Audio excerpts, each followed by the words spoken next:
আহ কুত্তা হারামি, তোর সাহস কি করে হয় তুই আমাকে কিস করিস? সুন্দরী, তোমার ঠোঁট দুটো এত মিষ্টি যে কিস না করে থাকতেই পারি না। বাজে ছেলে একটা, লুচু কোথাকার। তোর কখনো ভালো হবে না দেখিস। ভালো কে চেয়েছে?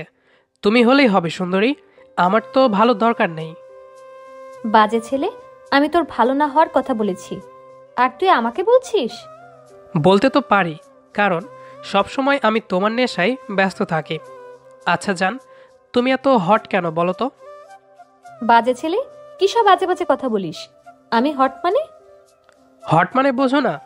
অনেক গরম, তোমার কাছে আসলেই কেমন যেন আদর আদর পাই, আর মনে হয় তোমার ভালোবাসার আগুনে পুড়ে ছাই হয়ে যায়। তুই এমনিতেই মরবি, আমি সবাইকে সবটা বলে দেব। বাজে ছেলে একটা, কি সব উল্টাপাল্টা কথা বলে।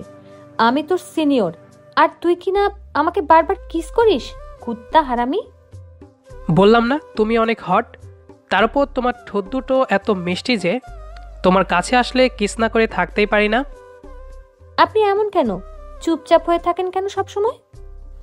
আমি আবাসিক এলাকায় নতুন এসেছি, আজ 4 মাস হলো। অনেকটা নিস্তব্ধ পরিবেশ চারিদিকটাতে বিরাজ করছে। আমি কোনো এক বিল্ডিংয়ের ছাদে একটা ছোট্ট ঘরে একা থাকি। এলাকার মেয়ে ছেলেদের খেলার জন্য একটা মাঠ আছে। সব বয়সের মানুষ এখানে হাঁটাহাঁটি করে, বিশেষ করে ডায়াবেটিসের সাথে যারা জড়িত তারা। শুক্রবারের দিনটাতে ছাদে দাঁড়িয়ে খোলা মাঠটার দিকে তাকিয়ে আছি। সময়টা বসন্তের, শীতের অস্তিত্ব শেষে এখন বসন্তের অস্তিত্ব জানান দিচ্ছে প্রকৃতির মাঝে। 5তলা বিল্ডিংয়ের ছাদে মৃদু বাতাসে কেমন যেন অন্যরকম অনুভূতি হচ্ছে, তাই দাঁড়িয়ে খোলা মাঠের দিকে তাকিয়ে আছি। তখনই আমি ওপরের কথাটি শুনি। আমি মেয়েটির দিকে তাকিয়ে একটু আমার আশেপাশে দেখলাম, কিন্তু কাউকেই তো দেখলাম না। মেয়েটি আমার মতো মাঠটার দিকে তাকিয়ে কথা বলছে, তার মানে কথাটা নিশ্চয়ই আমাকে বলেছে।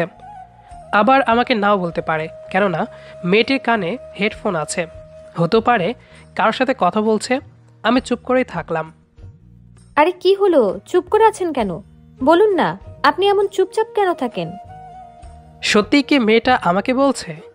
ফোনে কথা বললে তো আস্তে আস্তে করেই বলতো, কেননা আমার জানা মতে মেয়েরা ফোনে কথা বলার সময় আস্তে করেই কথা বলে। আর তাছাড়া আমি তো মেয়েটির 5-6 হাত দূরে। একটু যখন জোরে কথা বলছে তার মানে আমাকেই বলেছে। আমি মেয়েটির দিকে তাকিয়ে বললাম, আপনি কি আমাকে কিছু বলেছেন? আচ্ছা গাধারাম, আপনার পাশে কি আর কেউ আছে? হুম, আপনাকেই বলছি। আমি কি বলবো ভেবে পাচ্ছি না। অবাক হলাম। মেয়েটি আমাকে কথাগুলো বলল, কিন্তু কেন বলল? মেয়েটি কি আমায় আগে থেকেই চিনে? কিন্তু কি করে? আমি তো আগে কোনোদিন তাকে দেখিনি। এলাকাতে নতুন আসাতে, আবার আবাসিক এলাকা হওয়াতে কাউকে ঠিকমতো চেনা হয়নি। আপনি কি বোবা, কথা বলতে পারেন না? সে কখন থেকে বলছি। আপনি এমন কেন? কথা কি কানে যাচ্ছে না? না মানে ভাবছি। কি ভাবছেন? কি বলবো সেটা ভাবছি। আপনি একটা আস্ত হাদারাম। একটা মেয়ে এসে কথা বলছে, উত্তর দিবেন তা না করে ভাবতে বসেছেন। মেয়েটির মিষ্টি হাসিটা আমায় খুব আকর্ষণ করলো। কেমন যেন মাদকতা লুকিয়ে আছে। আমি অবাক হয়ে চেয়ে আছি মেয়েটির মুখের দিকে। মেয়েটি আমার দিকে তাকিয়ে আছে। তখনই যেন ওনার হাসিটা উবে গেল। এই যে, আপনি এভাবে তাকিয়েছেন কেন? না মানে ফাজিল ছেলে। বাই দ্য ওয়ে, এতক্ষণ বকবক করে চলেছি, একবারও তো জানতে চাইলেন না আমার নাম কি। শুনেছি সুন্দরী মেয়েদের সামনে ছেলেরা পড়লে তাদের হুঁশ থাকে না। আচ্ছা, আমি কি সুন্দরী? তা না হলে আপনি আমার জিজ্ঞেস করেননি কেন? হুম? আমি মেয়েটির কথাই বেশ অবাক হলাম। চেনা নেই জানা নেই, কোথা থেকে এসে মেয়েটি আমাকে এসব কথা বলছে। মাথায় সমস্যা আছে নাকি? কি নাম আপনার? আমি জান্নাত। আর শুনুন, আমি কিন্তু সুন্দরী না, হুঁশ হারানোর প্রয়োজন নেই। আমি চুপচাপ দাঁড়িয়ে থেকে ছাদ থেকে নামবো বলে পা বাড়াতেই মেয়েটি বলল, জানেন, আপনার চিন্তা শক্তি, আপনার কল্পনাগুলো আমার বেশ ভালো লাগে মিস্টার তানভীর সাহেব। আশ্চর্য, এই মেয়ে কি পাগল? আমার নামও জানে, আর কি সব আজগবি কথা বলছে। আমি থমকে দাঁড়ালাম, ঘাড় ঘুরিয়ে তাকালাম মেয়েটির দিকে। পা থেকে মাথা অবধি এবার ভালো করে দেখে নিলাম। জান্নাত নামের মেয়েটি কোনো জ্যোতিষ নাকি? আপনি কি বলতেছেন? আমি কিছুই বুঝতেছি না। মানে আপনার কবিতাগুলো আমার খুব ভালো লাগে। আপনার কবিতায় নিজেকে কল্পনা করতে ভালো লাগে। আমি কবিতা লিখি আপনাকে কে বলল? মন ফড়িংয়ে দেশে যাব সঙ্গে নিয়ে তোমায়, তোমার হাতে হাত রেখে হেঁটে যাব, সঙ্গী হবে কি আমার? চরণ দুটি শুনে আমি বেশ অবাক হলাম, কারণ এই 2 লাইন কবিতা আমি কাল লিখেছি, কিন্তু এ জানে কিভাবে? এটা আপনার সঙ্গী কবিতার 2 লাইন, তাই না? হুম, কিন্তু আপনি জানেন কি করে? আচ্ছা, আপনি এমন কেন? প্রতিদিন কবিতা লেখেন আর সেটা 2 লাইন লিখেই অসমাপ্ত করে কাগজ মুছড়ে ফেলে দেন কেন?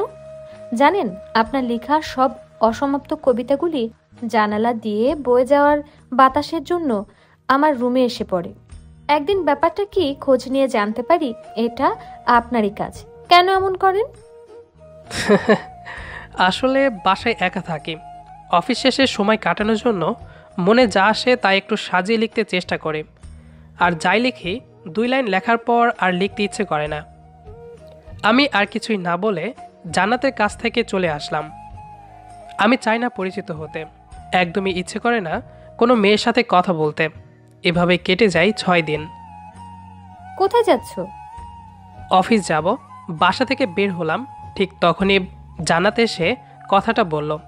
একটা মানুষ একদিনের কথাবার্তায় এতটা মিশুক হয় আমি ভাবতেও পারছি না। মনে হচ্ছে ওর সাথে আমার খুব ঘনিষ্ঠ সম্পর্ক। মুখে একটা উচ্ছ্বাসের আভা নিয়ে তুমি করেই বলল। আমি এসব কিছু চাই না, যার কারণে আমি আজ অন্য জায়গায় নতুন এলাকাতে চলে এসেছি। আমি জান্নাতের দিকে তাকিয়ে বললাম, এই তো অফিসে যাচ্ছি। সাবধানে যাবে। হুম। এই শোনো শোনো, তুমি দুপুরে লাঞ্চ কোথায় করো? হোটেলে। কেন? তুমি হোটেলে খাও? হোটেলে খাওয়ার তেমন ভালো না, তুমি জানো না? বাসা থেকে খাবার নিয়ে যাবে, বুঝছো? আমি আর কিছু বললাম না। কেমন একটা অধিকার খাটানো ভাব দেখছি, যা আমার মোটেও সহ্য হয় না। এভাবেই ওর সাথে আমার পরিচয়। অনেক মিশুক টাইপের মেয়ে। জান্নাত রোজ আমার কেয়ার নিতে লাগলো। রোজ অফিসে থাকলে ফোন দিতে থাকে, বাসায় আসলে খোঁজ খবর নিতে থাকে, নানানভাবে কথা বলতে থাকে সব সময়। এভাবে কেটে যায় 2 মাস। একদিন বিকেলে ছাদে দাঁড়িয়ে আছি, তখনই জান্নাত এসে বলল, তানভীর, তোমায় কিছু বলবো, কিছু মনে করবে না তো? না, বলো।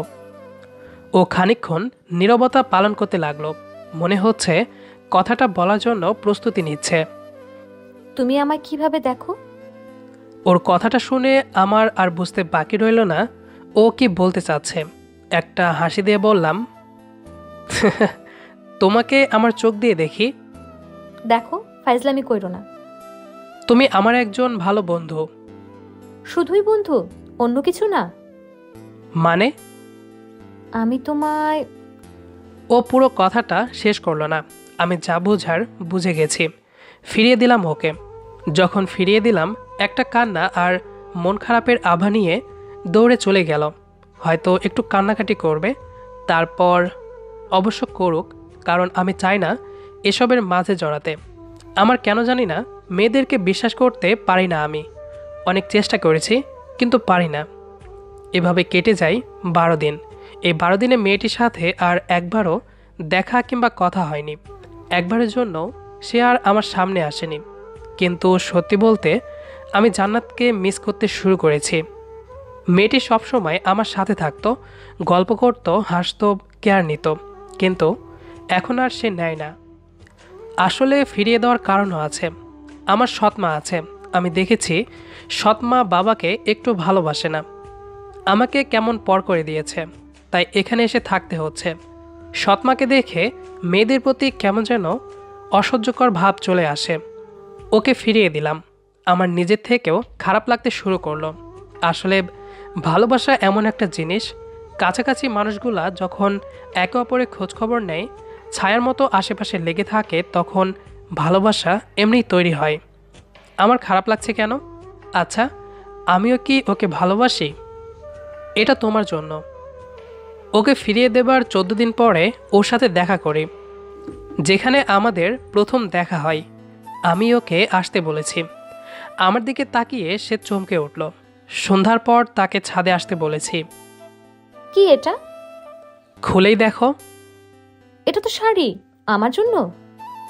জানি মেয়েটা কষ্ট পেয়েছে, তবে তার জন্য নিজেও কষ্ট পেয়েছি, কারণ ভালোবাসা জন্মানোর জন্য তো সময় লাগে নাকি। তোমার জন্য অনেক আগেই দিব বলে। আমি পুরো কথাটা বললাম না, আর এসব কথা পুরোপুরি বলার দরকার হয় না। আমি যখন শাড়িটি দিলাম ও অবাক হয়ে তাকিয়েছিল, কারণ গিফট ছোট হলেও ভালোবাসার মানুষের কাছে দামি। একটু অপেক্ষা করো, আসছি। আমি অপেক্ষা করতে লাগলাম আর খোলা আকাশের নিচে দাঁড়িয়ে দুহাত ছাড়িয়ে গাইতে থাকলাম। আমার খোলা আকাশ তোমার অপেক্ষায়, অনেক মেঘ বয়ে যায়, আসবে তুমি আবার। কিছুক্ষণ পর জান্নাত হাতে করে একটা প্যাকেট নিয়ে আসে। এটা তোমার জন্য। কি এটা? লাল পাঞ্জাবি, তোমার জন্য কিনেছি। তোমার বাসায় এই শাড়িটা অনেক আগেই দেখেছি। শাড়িটার প্যাকেটের উপরে আমার নাম দেখে বুঝতে পারলাম আমার জন্য কিনেছো। এই শাড়িটার সাথে ম্যাচিং করে এই পাঞ্জাবিটা কিনেছি, তোমাকে দেওয়া হয়নি। আচ্ছা, আমরা কি লাল রাজধানী সাজব? তোমাকে কি জড়িয়ে ধরব? আমার কথা শুনে ও চুপ হয়ে গেল, মাথাটা নিচু করে দাঁড়িয়ে রইল। আমি আস্তে করে হাত ধরে বললাম, ভালোবাসি। এই একটা শব্দ শুনে জান্নাত আর কিছু না ভেবে আমাকে জড়িয়ে কাঁধে মাথা রেখে একটু কাঁদল। এই পাগলি মেয়ে, কাঁদছো কেন? আচ্ছা, আমার ওপর তোমার মন খারাপের অভিমান কমেছে? গাধা, কমেই তো গিয়েছিল, আমি তো ভুলেই গিয়েছি, তুমি আবার মনে করিয়ে দিলে। খুব ভালোবাসো? হুম। কত কেজি ভালোবাসো? ওজন করো তো। ওই গাধা, ভালোবাসা কি ওজন করা যায়? কি জানি। চুপ। চুপ করে দাঁড়িয়ে জড়িয়ে রেখেছি জান্নাতকে। সে আমার কাঁধে মাথা রেখে খোলা মাঠটার দিকে তাকিয়ে আছে। আমিও ওর হাত ধরে তাকিয়ে আছি ওর দিকে। মন ফড়িংয়ের দেশে যাব সঙ্গে নিয়ে তোমার, ভালোবেসে হাতটি ধরে সঙ্গী হবে কি আমার? হব। আমাদের আজকের গল্পটি আপনার কাছে কেমন লেগেছে সেটি অবশ্যই কমেন্ট করে জানাবেন। দেখা হবে আবারও নতুন কোনো গল্প নিয়ে। সেই পর্যন্ত আমাদের সাথেই থাকুন। ধন্যবাদ সবাইকে।